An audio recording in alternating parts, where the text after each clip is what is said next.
Assalamualaikum warahmatullahi wabarakatuh. Perkenalkan, nama saya Salsa Ulianjari. Saya dari Prodi Ilmu Komunikasi dari kelas Humas 5. Di sini saya akan mempresentasikan mengenai mata kuliah Humas Pemasaran. Saya akan mempresentasikan makalah tantangan dan peluang humas di era digital.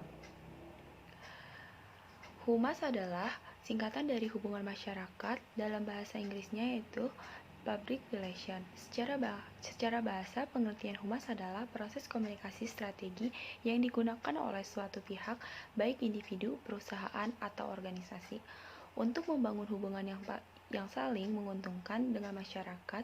Dalam organisasi atau perusahaan, humas merupakan divisi yang bertanggung jawab untuk melakukan interaksi hubungan dan kerjasama dengan masyarakat terkait dengan organisasi tersebut. Humas menurut para ahli. Yang pertama itu ada dari Seidel. Pengertian humas adalah proses kesinambungan dari usaha-usaha manajemen agar bisa mendapatkan itikat baik dan pengertian dari para pelanggan, karyawan, dan publik secara umum.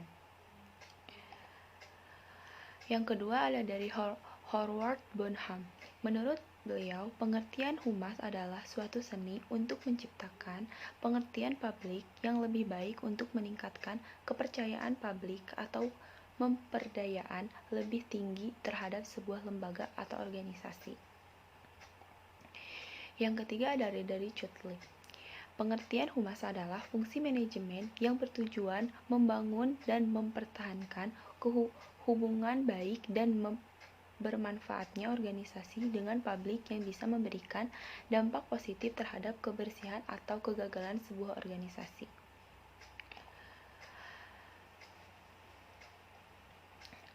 International Public Relation atau yang disebut dengan IPRA. Menurut IPRA, pengertian public relation adalah fungsi manajemen yang terencana dan berkelanjutan di dalam organisasi induk ataupun lembaga swasta yang bertujuan mendapatkan simpati, pengertian, serta dukungan dari pihak terkait. Tujuan humas dalam organisasi. Pada dasarnya, tujuan humas yaitu dari public relation menjaga reputasi positif sebuah perusahaan atau brand di mata publik. Selain itu, hubungan masyarakat juga bertujuan untuk menjaga hubungan strategi antara perusahaan dengan masyarakat, calon pelanggan, mitra, investor, pegawai, dan para pemangku kepentingan lainnya.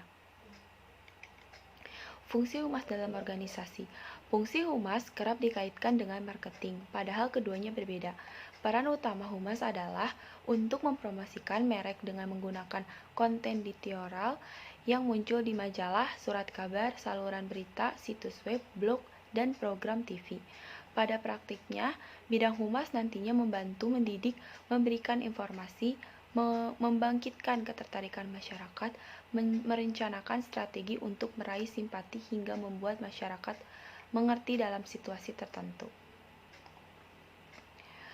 Manfaat humas di sini ada yang pertama itu ada manajemen krisis, yang kedua identitas perusahaan, yang ketiga penerbitan desktop, yang keempat ada hubungan dengan pemerintah, dan yang kelima ada public relation finansial.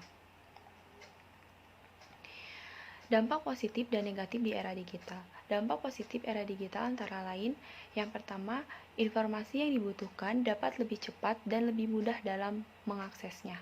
Yang kedua, tumbuhnya inovasi dalam berbagai bidang yang berorientasi pada teknologi digital yang memudahkan proses dalam pekerjaan kita. Dan yang ketiga, meningkatkannya kualitas sumber daya manusia melalui pengembangan dan pemanfaatan teknologi informasi dan komunikasi. Dampak negatif di era digital antara lain, yang pertama ancaman terjadinya pikiran pintas di mana anak-anak seperti terlatih untuk berpikir pendek dan kurang konsentrasi. Yang kedua, ancaman penyalahgunaan pengetahuan untuk melakukan tindak pidana seperti menerobos sistem perbankan dan lain-lain. Yang ketiga, ancaman penyelenggaraan hak kekayaan intelektual karena akses data yang mudah dan menyebabkan orang plagiat akan melakukan kecurangan. Era digital. Teknologi digital mampu mendorong berbagai kemajuan Indonesia.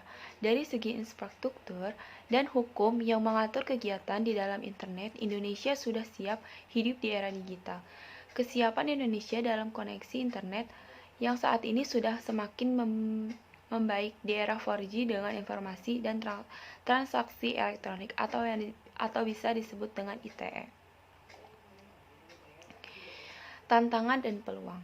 Tantangan adalah suatu hal atau upaya yang bersifat bertujuan mengunggah kemampuan berkembangnya peralatan digital dan aksesin informasi digital yang 16 membanjiri keterampilan dalam literasi digital menjadi hal yang mesti dikuasai pengguna internet.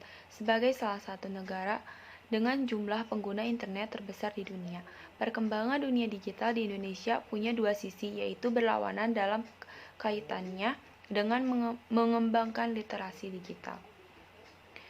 Peluang. Peluang adalah sesuatu yang bisa kita capai dalam kemungkinan untuk berhasil sangat besar.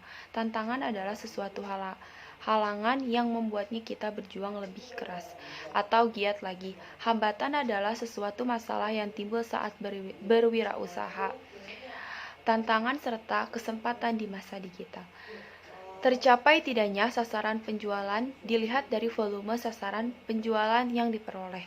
Sasaran penjualan ialah salah satu dari rencana pemasaran. Philip Kotler dalam bukunya Marketing Management Analysis, Planning and Control mengartikan pemasaran selaku suatu proses sosial di mana orang serta kelompok memperoleh apa yang mereka pesan dan mereka mau dengan menghasilkan serta mempertahankan produk serta nilai dengan orang sekelompok yang lain. Peluang di masa digital. Dalam strategi menempuh pemasaran digital sangat dibutuhkan ketelatenan serta kesabaran sebab proses penyebaran yang sangat kita tidak bisa dicoba dengan respon konsumen yang kilat pula. Banyak sekali aspek yang mempengaruhi keputusan konsumen, paling utama bila didasarkan pada keyakinan. Keadaan ini nyatanya bisa dimanfaatkan oleh bermacam golongan pembisnis sosial untuk ikut menunjang terdapatnya perpindahan budaya mengkonsumsi ini, sehingga jadi satu kesempatan terciptanya kedekatan kuasa sociopreneurship dengan pasar. Tantangan di masa digital. Tantangan di masa depan, anak muda sangat butuh dicermati.